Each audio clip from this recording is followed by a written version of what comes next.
I appreciate you, both of you doing this, and I don't know, maybe Chloe, I'll start with you. In Sure. That, you know, you're dealing with a lot of unpredictability. You're not. This is not a show with a bunch of actors on a set. No. You know, so when you sit down and you start planning out how this is going to progress, how this is going to work out, what do you know? These are going to be some problems. Let me see how I can arrange this ahead of time. Yeah, so it's a lot of work. We do about a year's worth of prep before we turn a camera on, and that can be speaking to the scientists in depth about what the stories might be, what behaviour we might film, when we need to go, what time of year, what the conditions might be, health and safety around it. There's a huge amount of prep that goes into these, and we work with specialists in every field, be that from camera, scientists, safety, the people on the ground, of course. And then you go and you turn the cameras over and something completely different happens. And then you have to pivot and replan, but that's the joy of it. Well, along those lines, I guess, Vanessa, looking back, what was a big surprise where you just thought, wow, I got through that, but I was not expecting that to happen at all? Well, I think because all these stories are new and fresh, and even in the science, they weren't immediately obvious, so you had to dig deep and speak to different scientists in different ways. There wasn't like a template that we could follow. So all along, we were kind of slightly riding by the seat of our pants going, you know, is it going to be new and different? And each shoot would come back and it'd be like, wow, I never knew we had the first time that we filmed Through the Night in Gorogoro Crater. We weren't sure what we were going to see, but the dramas that played out between the Lion Pride and the Hyena Clan and the battles between them were phenomenal. So honestly, I've worked in the industry for a long time. Every shoot came back with surprises, and that's a first in my career, because after a while, you know, you start to shoot the same scenes and everyone's just building on each other's experiences, and it's just sort of like turning the dial up a bit. But this was just a complete game changer.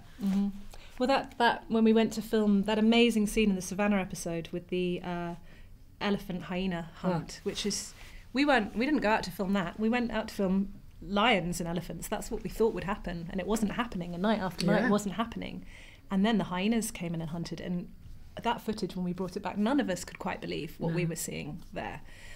So, well, you know, what strikes me about this is that anytime you talk to anyone in the TV industry, they say, oh, it's a partnership, blah, blah, blah. But really what both of you do, it is a partnership. Your job sort of depends on what's getting done out in the field. If they're not doing what they need to do, if they're sending back footage and it's just, as you said, something you've seen before, there's a limited amount that you can do with it. And what you do, it really is a true partnership. It is. And actually, we've got, thanks to technology like WhatsApp, we have almost real-time downloads of what's going on in the field. So we can see a shot pretty much at the time it's shot and comment on it. And that amazing sort of trust that built up between us back at base and the teams in the field, we could feed back and direct story as we went, was really key to the success of this show.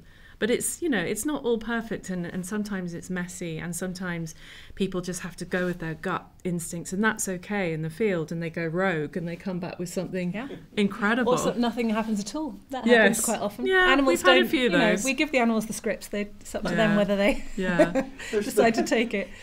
You know, their agents are just terrible Yeah, people. exactly. I think because Chloe and I have spent a lot of time in the field, we're able to kind of put ourselves in that position and support them. A lot of it is just supporting people to trust their own instincts, because that's, you know, they're with the scientists, they're with the animals, they've just got to go with their nose. But some of it was to say, just be confident, don't go for I know the males are doing the really dramatic fights and it's all kicking off over there, stick with the females, stick with the females, and follow sometimes one character. And that was high risk, but it was when they stuck to some of those actual types of characters where you're like, I think you should follow the subordinate female, the hyena, because there's something going to happen, there's something mean in her face. And sure enough, they did, and we got that incredible takeover as a result.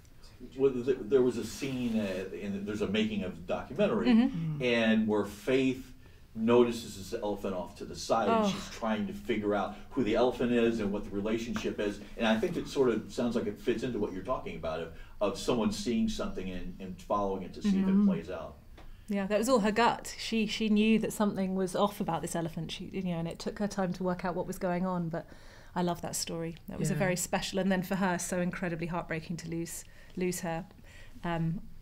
when she did. But and what's really amazing is that we had to twist her arm, didn't we, to put the material in the show, because she was very, very humble, and she was like, "This shouldn't be about me," but it was such faith. You've got to tell that story of that elephant. Yeah, it matters. Yeah.